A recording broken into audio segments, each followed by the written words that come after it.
আমার বাপ, এতগুলো নওজোয়ান ছেলে তোমরা আল্লাহকে সাক্ষী রেখা যদি মুসলমান মায়ের ঘরে জন্ম নিয়ে থাকো, কোনো পবিত্র মায়ের 2 বছর দুধ পান করে থাকো, তো বলো তো ভাই, যে মা তোমারে 2 বছর দুধ পান করাইছিলেন, সে মা কত লক্ষবার তোমারে গালে মুখে জড়ায়া ধরা চুমু খাইছিলেন, আদর করেছিলেন। যে বাবা 6 বছর পর্যন্ত তোমাকে ধীরে ধীরে তিল তিল করে আদর সোহাগ করে লালন পালন করেছিলেন, সেই বাবা কত হাজারবার তোমার মাথায় হাত বুলাইছে। যখনই কোনো আলেমকে পাইছে তখনই বলছে, হুজুর আমার ছেলেটার জন্য দোয়া করেন, একটু মাথায় মুছে দেন, আদর করে দেন, দোয়া করে দেন, আল্লাহ যেন মানুষ বানায়। মায়ের কত স্বপ্ন ছিল, বাবার কত স্বপ্ন ছিল। আত্মীয় স্বজন আসছে, ফুফুর কোলে দিছে, ফুফার কোলে তুলে দিছে, দাদার কোলে তুলে দিছে। আমি শুধু এতটুকু জানতে চাই, একটা নওজোয়ান, হে কিশোর, আজকের সারাদিনে যারা 1 ওয়াক্ত নামাজ পড়লা না, তোমার মায়ের পবিত্র সেই 2 বছরের দুধ আর তোমার মায়ের বুকে ধারণ, গর্ভে ধারণ, আদর সোহাগ, মায়ের কি এই স্বপ্ন ছিল যে তুমি 16 বছর বয়সে দিন রাত উলঙ্গ ছবি দেখবা, নারী দেখবা, নর্তকী দেখবা, জিনা ব্যভিচারের দৃশ্য দেখবা, আর হারাম অসৎ কাজে, অসৎ চরিত্রহীন লম্পট বন্ধুদের আড্ডায় এমন সুন্দর রাত দিন হায়াত শেষ করে দিবা? এই ছিল মায়ের স্বপ্ন? এই ছিল বাবার আদর? আহ আহ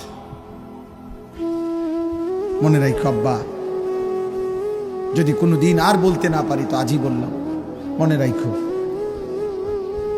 এর চরম মূল্য তোমাকে তোমার জীবন দিয়ে দিতে হবে। যদি কেউ তওবা না করে, আল্লাহর দিকে ফিরে না আসে, কসম খোদার, পাপের এই শাস্তি, অসভ্যতার এই শাস্তি তোমারে তোমার জীবন দিয়া তোমার পরবর্তী জেনারেশনের হাতে তোমাকে শোধ দিতে হবে। আশা করি ইনশাআল্লাহ এই অপমান তোমার কপালেও জুটবে। আজ তুমি মাকে লজ্জিত করলা, বাবাকে লজ্জিত করলা। যে ছেলে চরিত্রহীন, যে ছেলে লম্পট, যে ছেলে নারী রাত দিন উলঙ্গ আর ছবি দেখো, অস্থির দৃশ্য দেখো, নাফরমান, তুই তো তোর বাবাকে বেইজ্জতি করলি, তোর মাকে বেইজ্জতি করলি, তুই তোর মায়ের পবিত্র দুধের বেইজ্জতি করলি।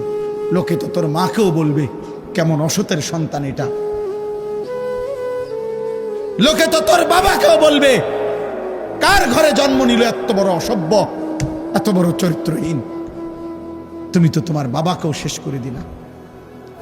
বয়ানটি অবশ্যই মনোযোগ দিয়ে শেষ পর্যন্ত শুনবেন এবং চেষ্টা করবেন বয়ানটি সবার মধ্যে শেয়ার করে দেওয়ার।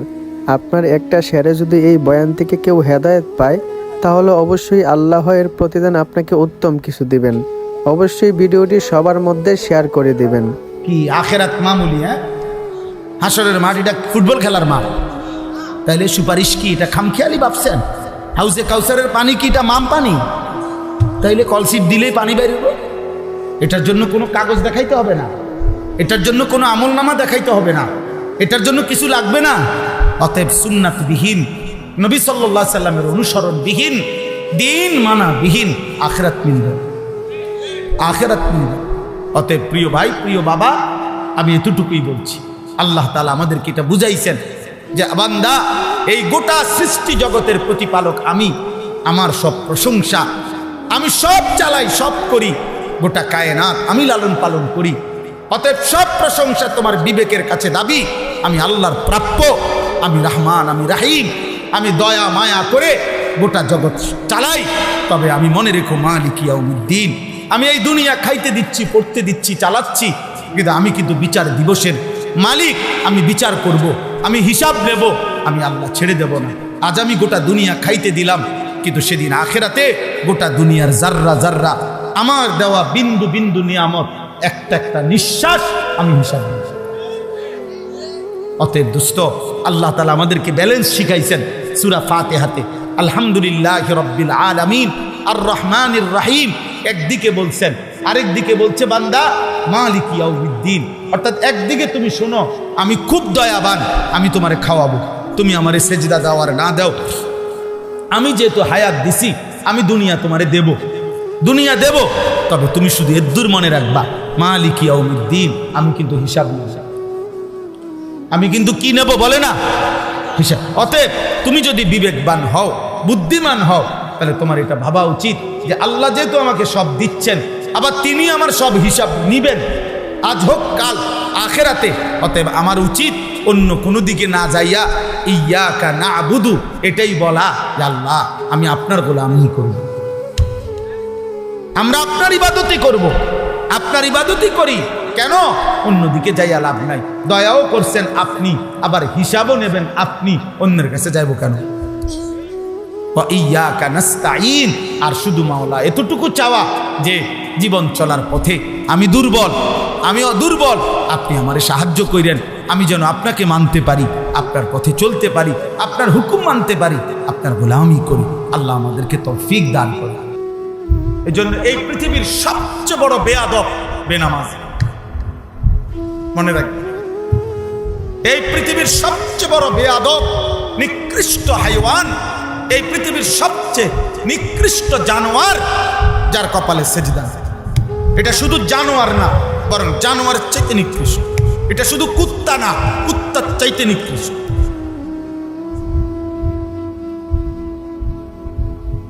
এটা শুধু জানোয়ার, জানোয়ারের চাইতে নিকৃষ্ট। তো মানুষ তো দূরে থাক, এটা কোনো পশু, কারণ কুত্তার উপরে সেজদার আদেশ নাই, এই জন্য কুত্তা সেজদা দেয়। কথা বলেন, কুত্তারে সেজদা দিতে বলছে, তো কুত্তা সেজদা দেয় না কেন? পরে সেজদা দিতে বলে নাই, আর তুই নাফরমান সেজদা দাস না কেন? এই বেনামাজি নাফরমান, ভাত খাও মনে করছো ভালো আছে, ভাত তো কুত্তাও খায়। লজ্জাস্থানের চাহিদা পূরণ হয় বেডি দেখে দেখা, উলঙ্গ ছবি দেখে দেখে নিজের লজ্জাস্থানের চাহিদা পূরণ হচ্ছে। নিজের হাত নিজের লজ্জাস্থানে নষ্ট করে দিতেছ, এমন চাহিদা তো কুত্তারও পূরণ হয়, কুকুরেরও তো বাচ্চা হয়। কুত্তার চাহিদা পূরণ না হলে বাচ্চা হয় কেমনে? যদি মানুষের বাচ্চা হয়ে থাকো, যদি মুসলমানের ঘরে জন্ম নিয়ে থাকো, যদি এক আল্লাহকে চিনো, সেজদা দিও, সেজদা দিও, সেজদা। পরিষ্কার বলুন, পরিষ্কার বলুন, বেনামাজির চাইতে নিকৃষ্ট কোনো বেয়াদব হয় না, বেনামাজির চাইতে বড় কোনো হাইওয়ান, জন্তু, জানোয়ার, পশু পৃথিবীতে আর কেউ, ওর চাইতে বড় বেহায়া আর কেউ। যে মহিলা বেপর্দা, মহিলাদের মধ্যে সবচেয়ে বড় নিকৃষ্ট হলো যে বেপর্দা, বেহায়া না, ওটা পচা দুর্গন্ধযুক্ত একটি বস্তু, খবিস, এটা খবিস। যেই মহিলা বেপর্দা এটা খবিস, আল্লাহ বলছেন আল খবিসাত, এটা খবিস। বেহায়া নারী খবিস, চরিত্রহীন নারী এটা খবিস। পাউডার না, এটা পাউডারের যদি বালতিতে সুবায় এটা খবিস। ফেয়ার এন্ড লাভলির বালতিতে যদি বেডিরে সুবানি দেয়, এরপরেও এটা খবিস, খবিস। তার চোখ, তোমার কাছে মনে হয়েছে তার মুখ পাউডার দিয়ে সাজাইছে, না না, তার ওই চেহারায় পায়খানা। নর্তকীর ওই চেহারার মধ্যে পায়খানা, বেহায়া নারীর চেহারার মধ্যে পায়খানা, মেকআপ। হ্যাঁ, এজন্য 900 বছরের মাতবরি অহংকার, সুখ, তামাশা ভুলাই দিবে এক সেকেন্ডে। ওয়াজাআত সাকরাতুল মাউতি বিল হক। রব্বুল আলামিন বলে, বান্দা মনে রেখো, সত্য সত্যই মৃত্যু যন্ত্রণা আসবে। যালিকা মা কুনতা মিনহু তাহিদ। আল্লাহ বলে, যেই মৃত্যু থেকে তুমি পলায়ন করেছিলে, তুমি ভেবেছিলে তুমি বড় বুদ্ধিমান, তুমি ভেবেছিলে তোমার বাড়ি আছে, বিল্ডিং আছে, তুমি ভেবেছিলে তোমার শক্তি আছে, যৌবন আছে, তুমি ভেবেছিলে আর কেউ মরবে পৃথিবীতে, কিন্তু আমি কোনোদিন মরব না। আল্লাহ বলে, না বান্দা না, যালিকা মা কুনতা মিনহু তাহিদ। আল্লাহ বলছেন, বান্দা তুমি তো পলায়ন করতে চেয়েছিলে মৃত্যু থেকে, কিন্তু দেখলা তো মৃত্যু সত্য সত্য চলে আসলো। বেনামাজির চেহারা দেখলেই চিনা যায়। ও তো আল্লাহর দুশ্মন, ওরে চিনবো না কেন?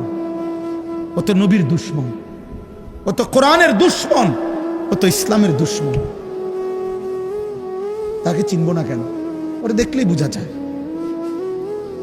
বেনামাজি তো বেহায়া, বেনামাজি তো গাদ্দার, বেনামাজি তো অহংকারী, বেনামাজি তো অসভ্য, বেনামাজি অকৃতজ্ঞ। মানুষের 10 টাকার কৃতজ্ঞতাও তো আদায় করে বেটা। একটা বন আর 1 কাপ চা খাওয়াইছে যে, 1 সপ্তাহ 15 দিন পরেও তাকে দেখলে মানুষ তার প্রতি একটু কৃতজ্ঞতা হয় যে উনি আমারে গত 15 দিন আগে একটা বন খাওয়াইছে, 1 কাপ চা খাওয়াইছে। আর এত বড় আসমান ও জমিন, এত লক্ষ কোটি কোটি নিয়ামত দিয়ে যে আল্লাহ আমাকে 24 ঘন্টা লালন পালন করছেন, আমি তাকে একটা সেজদাও দিলাম না। এত বড় গাদ্দার মানুষ হয় বেটা? কোন জানোয়ারও তো এত বড় গাদ্দার হয় না,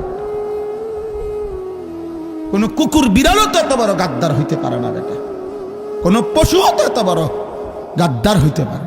এই জন্য আল্লাহ নাফরমানকে পশু বলতেও নারাজ। বালহুম আদাল বলে না, বলছি কিনা বল? আল্লাহ বলছে নাফরমান পশুর চাইতেও নিকৃষ্ট। বালহুম আদাল। ও কুকুরও না, ও বিড়ালও না, ও শুকরও না। উর্দু কিতাবে আমরা পড়ছি শুকর, শুকর। এই যুবক, শুকর কোন সকালবেলা একবারে চোখ খোলে না। শুকরের নিয়ম, শুকর একটু একটু করে চোখ খোলে সকালবেলা। কেন? কিতাবে লিখছে, মনীষীদের বক্তব্য, যে শুকর আল্লাহকে বলে, আল্লাহ প্রথম দৃষ্টি যেন কোনো বেনামাজির উপরে না পড়ে। কিতাবে আছে কুত্তা আল্লাহর কাছে প্রতিদিন ভোরে ঘুম থেকে যখন উঠে প্রথমবার, কুত্তা আল্লাহর কাছে ফরিয়াদ করে, আল্লাহ প্রথম নজর কোনো বেনামাজির উপরে যেন না পড়ে। তোকে কুত্তা ঘৃণা করে, তোকে শুকর ঘৃণা করে। এই জন্য তোমার চুল তোমার কাছে সুন্দর লাগে, তোমারই তোমার কাছে ভালো লাগে, আর কারো মূলত ভালো লাগে না। এই জন্য নিজের চুল নিজেই ফিরায়, নিজের ছবি নিজেই উঠায়, নিজের ছবি নিজেই দেয় ফেসবুক। কারণ কোনো ছাগলও তো এর দিকে চায় না, কনবেটা কিনবো। কোনো পাগলও তো তার দিকে আর দেখে না। এই জন্য নিজেই নিজের সেলফি তোলে, নিজের ছবি নিজেই দেয়। হ্যাঁ হ্যাঁ, আল্লাহ আমাদেরকে হেফাজত করেন, আল্লাহ আমাদেরকে বুঝ দান করেন। আমি শক্ত করে বললাম, ভাই তোমার উপরে তুমি রহম করো, নিজেকে মানুষ বানাও ভাইয়া, ইনসান বানাও, ইনসান বানাও। বুঝতে চেষ্টা করো, এমন সুন্দর জীবন নষ্ট করে দিচ্ছ কেন? এমন হায়াত নষ্ট করে দিচ্ছ কেন? এই পর্যন্ত যে যতগুলো নারী দেখছো, সবগুলো দিলে তুমি সামলাইতে পারবা? সারাদিনে যে যত নারী দেখছো, সবগুলো দিলে সামলাইতে পারবা? তাইলে এত নারী দিয়ে করবা কি? এত নারী দিয়ে করবা কি বাপ? এত নর্তকী দিয়ে তুমি করবা কি? নর্তকীর কাছে তো কিছু নাই বাবা। মোবাইলেই যে নারী তার ছবি দিয়ে লাইছে, নাটকেই যে নারী তার ছবি দিয়ে ফেলছে, এই বাপ তার কাছে তো আর কিছু নাই। যা ছিল সে তো পয়সার মূল্যে বিক্রি করে দিছে, ওর কাছে তো কিছু নাই। ওর হাসি তো ধোকা, ওর দেহ তো ধোকা, ওর রূপ যৌবন তো ধোকা। বেহায়া নারী, বেপর্দা নারী, সে তো নিজের রূপ আর যৌবন ফেরি করে দিছে। সে তো খোলা মাঠে ছেড়ে দিছে যে বুড়া জোয়ান, আতুর, লুলা, পঙ্গু, প্যারালাইজড, অসল, যায় পারো আমারে দেখো, তুমি দেখলেই আমার পয়সা আইয়ে। তাহলে সে তো পয়সার জন্য নিজের শরীর প্রদর্শন করছে, তোমার জন্য না। তোমার জন্য হলেও তো একা তোমারে দেখাই, আর একা তো দেখাই এই জন্য স্ত্রী। 365 দিনে খোদার এক বছরে যে কোনো দিন মুসলমানের ঘরে ঘুমাইয়া বাবা, মুসলিম মা বাবার সন্তান হয়ে 365 দিনের এক বছরে কোনোদিন ফজরের নামাজ পড়ে না, পরে আমি মানুষের বাচ্চাই মনে করি না। হয়তো মুসলমানের বাচ্চা দূরে থাক, আমি তারে মানুষের বাচ্চাই মনে করি। আমার কাছে ওরে মানুষে মনে হয়। ওটা চতুষ্পদ জন্তু ছাড়া, হাইওয়ান ছাড়া, জানোয়ারের একটা কিসিম ছাড়া আর কিছু। 365 দিন মালিক ভুলে যায় মানুষ।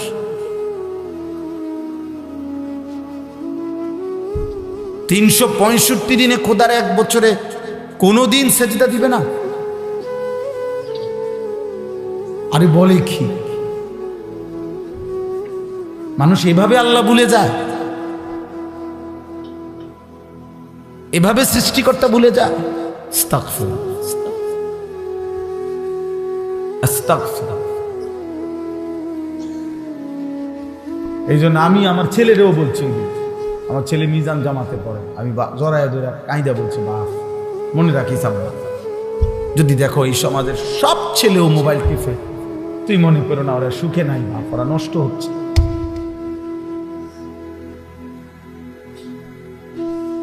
ওরা দুর্ভাগা, বদনসিব, ওদের মা বাপ পর্যন্ত ওদেরকে ছেড়ে দিছে, মা বাবা পর্যন্ত সিদ্ধান্ত নিছে বাদ দে, আর ফাইলে টেয়া পয়সা কিছু কামাইবো বিদেশ গেলে অথবা দেশে থেকে, আর নাই তো যা আছে কপালে, আর কি করবি। কইছি, চেষ্টা করছি, বুঝাইছি, কইছি আর হইতো না। তার মানে আপন মা বাবা হতাশ হয়ে গেছে, নিরাশ। তাহলে আর ওর জন্য বাপ ডেকে মেম্বার চেয়ারম্যানের আপন মা বাপ যদি বলে যে বাদ দে, হইতো না, তের যে অবস্থা, চুল চেহারা চলাফেরা, যে গাদ্দারের মতো কথা কয়, যেমনে চোখ পাক দেয়, ঘাড় ফাঁক দেয়, এই বেদ্য আর মানুষ হইত না। আহা, মা যদি বলে, বাবা যদি এটা বলে ফেলে, এর চাইতে বড় অভিশাপ আর কি হইতে পারে। এই বদনসিব তার বাকি জীবনটা কেমনে পারে বলো না আব্বা? জোয়ান বলো, খুব ফুর্তিতে আসো। হ্যাঁ, খুব ফুর্তি। কিতা খাইছো এতক্ষণ? বুট খাইছো আর হ্যাঁ, আর কি বাদাম চটপটি, আর কি মোবাইল দেখছো আর কি। হ্যাঁ, তো কয়জন নারী দেখলা, কয়টা উলঙ্গ ছবি দেখলা, যে নর্তকীরে দেখলা, এই হাইওয়ান, ওই নর্তকী তোর কিছুই না, ও তোরে চিনেও না। যদি কোনোদিন তার ঘরের দুয়ারে যাইয়া বলো যে আমি রাতের পর রাত তোকে দেখছি, ও তোমার ফাঁসাত লাঠি দিয়ে দৌড়াই দিব তোমার। তুমি এক চরিত্রহীন নারী, বেহায়া, যে তার রূপ যৌবন শরীর যে টাকার জন্য মোবাইলে, নাটকে, সিনেমায় বিক্রি করে দিছে, তুমি তারে দেখে চরিত্র নষ্ট করে দিলা, তোমার সুন্দর জীবন নষ্ট করে দিলা। তুমি বুঝলা না যে সে তো আগের থেকেই চরিত্রহীন, সে তো বেহায়া, বেপর্দা, ও তোমারে দিবে কি, তুমি তার থেকে পাবা কি?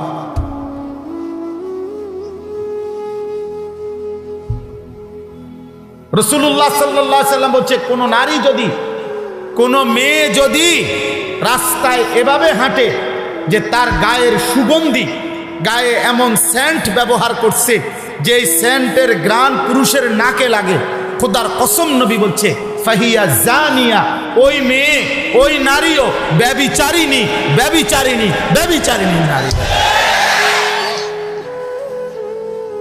ফাহিয়া জানিয়া, ওই নারীও বেহায়া নারী। শুধু আতরের ঘ্রাণ লাগাই, সেন্টের ঘ্রাণ লাগছে পুরুষের নাকি। আইয়ুমা ইমরাআতিন ইস্তাআতারাত ফামাররাত বিহা ফাহিয়া জানিয়া। মৃত্যু যন্ত্রণা যখন শুরু হবে, আজরাইল যখন রূহ ছিঁড়ে ফেলবে, আহা, ভয়ে এবং আতঙ্কে ফরমান পাপী তার দুইটা সাক বিসাক, গোড়ার সাথে গোড়া, পায়ের গোড়ালি একটার সাথে একটা লাইগা যাবে। এবার সে আর এক বিন্দু সরাইতে পারে। প্রিয় বাপ, প্রিয় ভাই, প্রিয় ছেলেরা, আব্বা, দয়া করে এই ভাইয়ের কথা মনে রাখো। এই সব বাবার, আমি মনে করাই দিচ্ছি, মনে করো না আমি আগেই বলছি, তোমরা অনেক ছেলে আসছো ঠিক আছে, কিন্তু আমি এই জনপ্রিয়তা দিয়া কিছুই মনে করি না, আমার কিছু যায় আসবে না। আমারেও হাসরের ময়দানে দাঁড়াইতে হবে, তোমাদেরকেও দাঁড়াইতে হবে। এরকম বহু জনপ্রিয় বক্তা এই পৃথিবীতে ছিল, আছে, থাকবে, এর মাঝখান দিয়ে সবাই কবরে চলে। এটা তেমন কিছু আসে না। তোমরা সবাই আমারে চিনলেও কিছু আসে যায় না, না চিনলেও কিছু আসে। আমার বিচার কোনো, আমারে কয়জন চিনে এর ভিত্তিতে, আমার ইমানের ভিত্তি, আমার আমলের ভিত্তি, আমার আখিরাত। ঠিক তেমনি ভাবে তোমার সেজদা, তোমার বন্দিগি, তোমার হালাল হারাম, পাক নাফাক, এর ভিত্তিতে তোমার আখিরাত। তোমরা অগণিত ছেলে মুসলমান, সবাই তোমরা সবগুলো ছেলে, তোমরা একটু তাকাইয়া দেখো,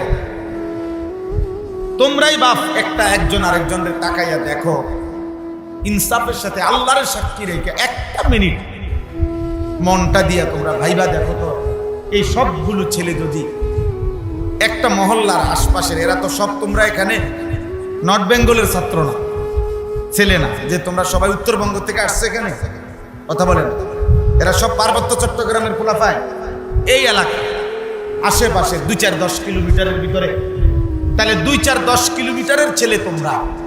আমার বাপ ভেবে দেখো তো, যদি তোমরা সবাই ফজরের নামাজ পড়তা কতটা সুন্দর হতো।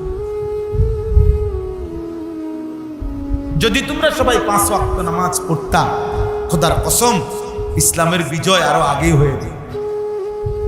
ইসলামের বিজয় আসবে না, ইমানের বিজয় হবে না, যতক্ষণ পর্যন্ত আমরা 100% সেজদা না, 50% হইলেও হবে। এই চিৎকার চেঁচামেচি, স্লোগান, মিছিল, মিটিং, এগুলোই হবে।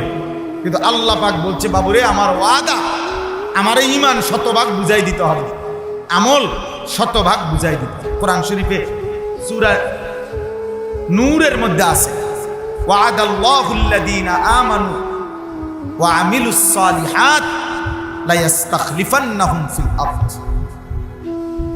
3 সিট দিয়ে ইসলাম বিজয় হবে না, 3টা আসন দিয়া, 4টা আসন দিয়া, 3 জন এমপি দিয়া, 4 জন এমপি দিয়া ইসলাম বিজয় 100% সেজদা দিতে হবে। আপনারা কল্পনা করেন, ছেলেরা তোমরাও কল্পনা করো, বাবারাও কল্পনা করেন, বলেন তো, মনে করেন, একটা মিনিট মনে মনে ভাবেন যে নবীজি সাল্লাল্লাহু আলাইহি সাল্লামের সামনে মনে করেন 10,000 সাহাবী একসাথে বসছে। ভাবেন একটা কথা, কত হাজার সাহাবী? আচ্ছা, তো 10,000 সাহাবী বসার পর এবার ভাবেন তো, সিরিয়াল দেয় যদি, তো যার সিরিয়াল হবে 1 আর যার সিরিয়াল হবে 10,000। এইবার বলেন, একটা মানুষ, সবাই বলেন, ছেলেরা তোমরাও ভাবো যে এই 10,000 সাহাবীর মধ্যে 5 ওয়াক্ত নামাজ পড়তেন কয় পার্সেন্ট? কত ভাগ? 10,000 সাহাবীর মধ্যে হালাল হারাম, পাক নাফাক, শরীয়তের বিধান মেনে চলতেন কয় ভাগ?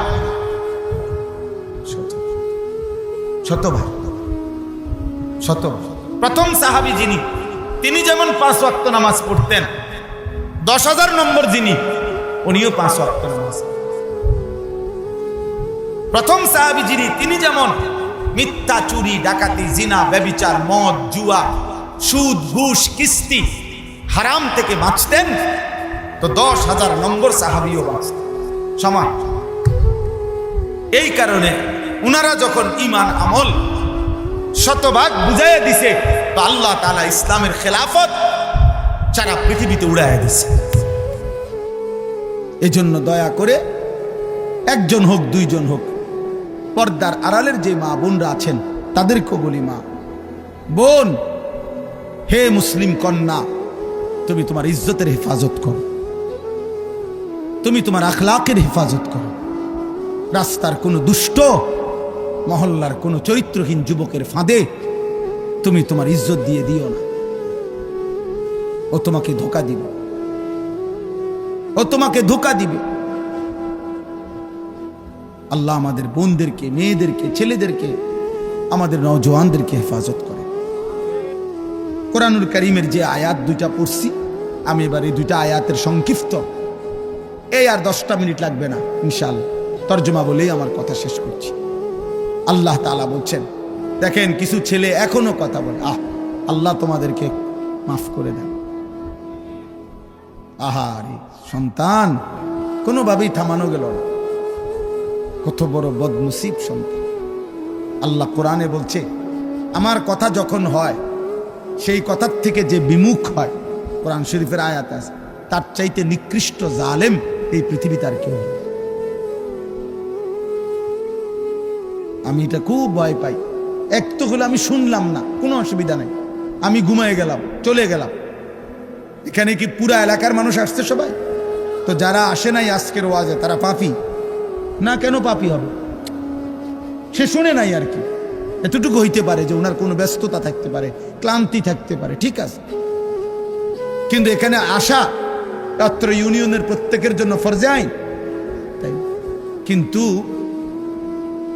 মাঝখানে যারা ডিস্টার্ব করলো, অত আল্লাহর কোরআনকে বাধাগ্রস্ত করলো, আল্লাহর কথা বলতে বাধাগ্রস্ত করলো, এটা কিন্তু বড় আজলাম, বড় নিকৃষ্ট পাপ, বড় পাপ। আল্লাহ হেফাজত করো। তোমরা যদি কোনো বিবেকবান যুবক থাকো, তাহলে তোমরা গিয়ে কমপক্ষে করে বলো যে ভাই, তোর আল্লাহর ওয়াস্তে,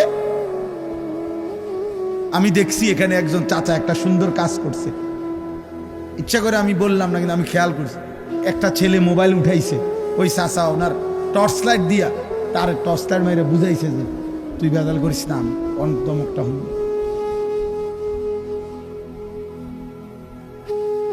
তার মানে মাশাআল্লাহ চাচা এটা পরে ফিরাইতে চেষ্টা করছে। আল্লাহ দুইজন খেয়ে কবুল করেন, চাচারও আল্লাহ মাফ করে দেন, ভাতিজারও আল্লাহ মাফ করে দেন। তাইলে চলেন, বলতেছিলাম অমিনান নাসি মান ইয়াশতারি লাহওয়াল হাদিস। এখানে একটা ছোট্ট ঘটনা হলো, মক্কার কুরাইশরা দিবানিশি আমাদের নবী সাল্লাল্লাহু আলাইহি সাল্লামের বিরোধিতা করতেন ইসলামের দাওয়াতে, কিন্তু তারা প্রত্যেকবারে একত্র হইয়া বসে বলতো, যত বিরোধিতাই করি, মুহাম্মদ যখন কোরআন পড়ে তখন তার বিপরীতে কিছু বলার মতো, এর বিপরীত আমাদের কাছে ক্ষমতা নাই। আমাদের সব কথা, আর মুহাম্মদ যখন কোরআন পড়ে ওই মানুষটার কলজাটা নরম হয়ে যায়, দিলটা নরম হয়ে যায়, ওই আস্তে মুহাম্মদের দলভুক্ত হয়ে যায়। এইটার লগে কুলাইতারলাম, যত জুলুমে করলাম, অত্যাচার করলাম, বিরোধিতা করলাম, যাই করলাম, কিন্তু ওর কোরআনের আওয়াজটাকে তো থামাইতারি না। এই সুর তো সাংঘাতিক, এই তেলাওয়াত তো সাংঘাতিক, এটা পড়লেই ব্যক্তির কলিজা ছুঁয়ে যায়, দিল নরম হয়ে যায়। এটার আমরা কি? তখন মক্কার একজন কুরাইশ সর্দার নজর ইবনে হারেস, সে গেছিল ইরান দেশে ব্যবসার জন্য। তো সেখানে সে মাসখানিক ছিল। তো ব্যবসা করে অবস্থায় সে ওইখানে একটা জিনিস দেখছে। সে দেখছে ওইখানে জায়গায় জায়গায় বিকালবেলা, সন্ধ্যাবেলায় গানের আসর, বাদ্যের আসর বসে। কিছু মানুষ জড়ো হইয়া গোল হইয়া বসে। একজন গায়িকা, দাসী, কৃতদাসী, সে গায়িকা বাদ্যের তালে তালে সে পুরান আমলের কিচ্ছা কাহিনী, গল্প সুর দিয়া দিয়া টাইনা টাইনা গায় এবং নাচে, বাদ্যের তালে তালে বলে।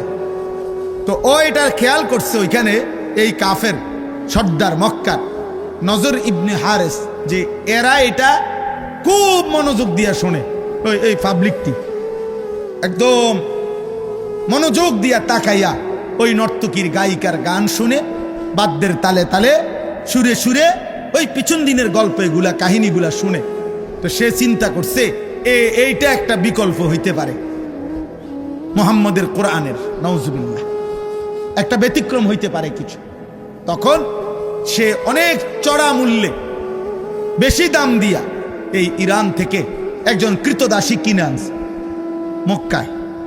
ওই এরকম নারী মহিলা কৃতদাসী, দাসীটা যে গাইতে পারে, নাচতে পারে, বাদ্যের তালে তালে ওই ঘটনায় কয় সুর দিয়া দিয়ে আর কি।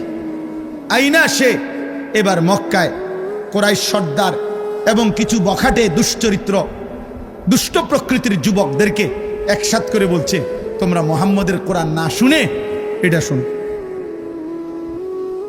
এই গান শোনো, এই নর্তকীর নাচের সাথে সাথে দেখো কি সুন্দর সুন্দর কিচ্ছা কয়, ঘটনা কয়, নাউজুবিল্লাহ। ফলে মোটামুটি কিছু দুষ্ট ছেলে ফেলে, অসৎ প্রকৃতির মানুষ এই গান বাদ্যের আসরে, ওই নর্তকীর নাচের আসরে বসা শুরু করছে।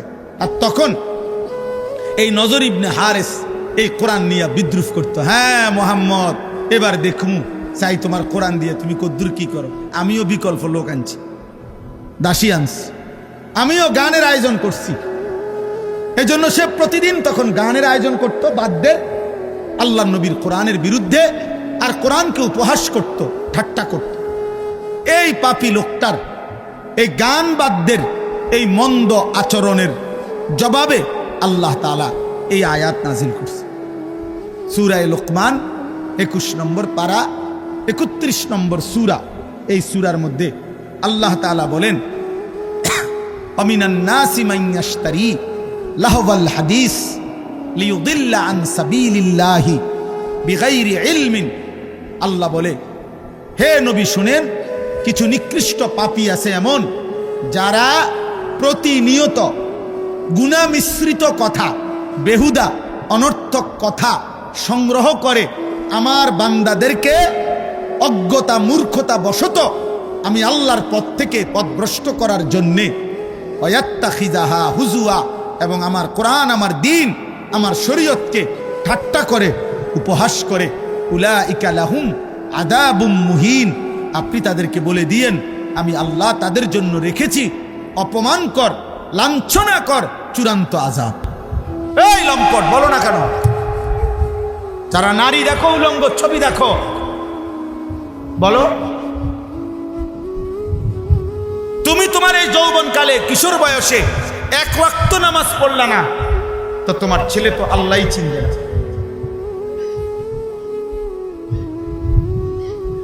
তোমার ছেলে তো আল্লাহই চিনবে। আমার 4 বছরের মেয়ে, আলহামদুলিল্লাহ, এমনি বলতেছি বুঝার জন্য, ও তো কোনোদিন হিজাব ছাড়া কোনোদিন ঘর থেকে, গেটের থেকে ওই পাশে যায় না। বললেই বলবে হিজাব কই, হিজাব কেন? সে তো জন্মের পর থেকে দেখছে তার মা বোরখা পরে, সে তো জন্মের পর থেকে দেখছে তার বড় বোন বোরখা পরে, সে তো জন্মের পর থেকে দেখছে তার দাদি, নানি, তার খালা, তার ফুফি, তার চাচাতো ভাই বোন সব পর্দা করে, এরকম হিজাব পরা, ঢাকা। এই জন্য এই মেয়ে বাচ্চা বুঝছে যে এটাই পোশাক।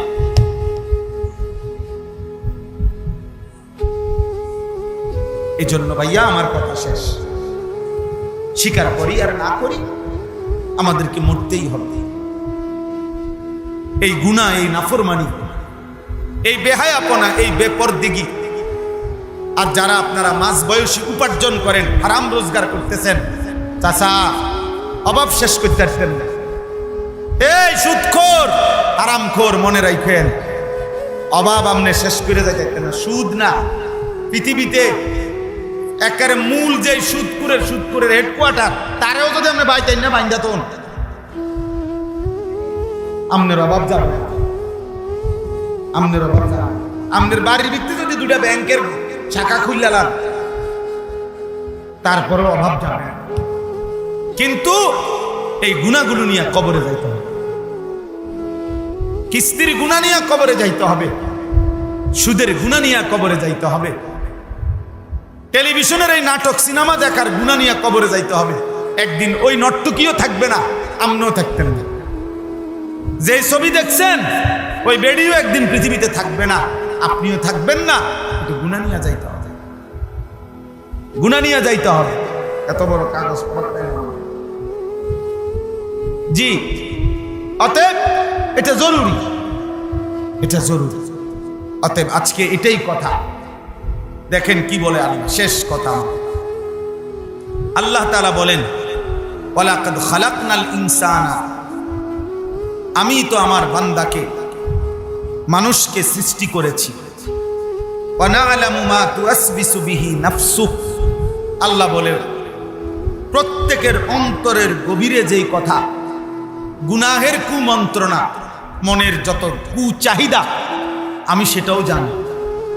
তাহলে আল্লাহ আমাদের অন্তরের গভীরে যেটা আছে সেটা জানেন। তাহলে আমাদের চোখ কি করে জানে, কান কি শুনে জানে, আমাদের হাত কি ধরে জানে, আমাদের ব্রেন কি ভাবে জানে, আল্লাহ জানে। রাতে জানে, দিনে, আলোতে, অন্ধকারে, একাকিতে, গোপনে, প্রকাশ্যে। আল্লাহ দেখে না কখন, আল্লাহ জানে না কখন, আল্লাহ বোঝে না কখন। ওয়া না'লামু মা তুওয়াসবিসু বিহি নাফসুহু ওয়া নাহনু আকরাবু ইলাইহি মিন হাবলিল ওয়ারিদ। এরপরে আল্লাহ তাআলা বলেন, বান্দা, এই যে আমাদের শরীরের উপরে পশম, এরপরে চামড়া, এরপরে গোশত, এরপরে রক্ত। এই যে রক্ত চলে ভিতরে, রক্তের একটি ভিতরে অনেকগুলো শিরা আছে, রক্ত চলার রগ। এগুলা স্যালাইনের লতার মতো সারা দেহের রক্ত সঞ্চালন করে, রক্ত সার্কুলেশন হয়। মানুষের রক্তের সাথে এক ধরনের শিরা উপশিরা আছে, যেগুলোর মাধ্যমে সারা দেহে রক্ত প্রবাহিত হয়। এগুলারে বলে ওয়ারিদ। এগুলো ছিঁড়ে গেলে, কাইটা গেলে কিছুক্ষণ পরেই এই লোকটা মারা যায়।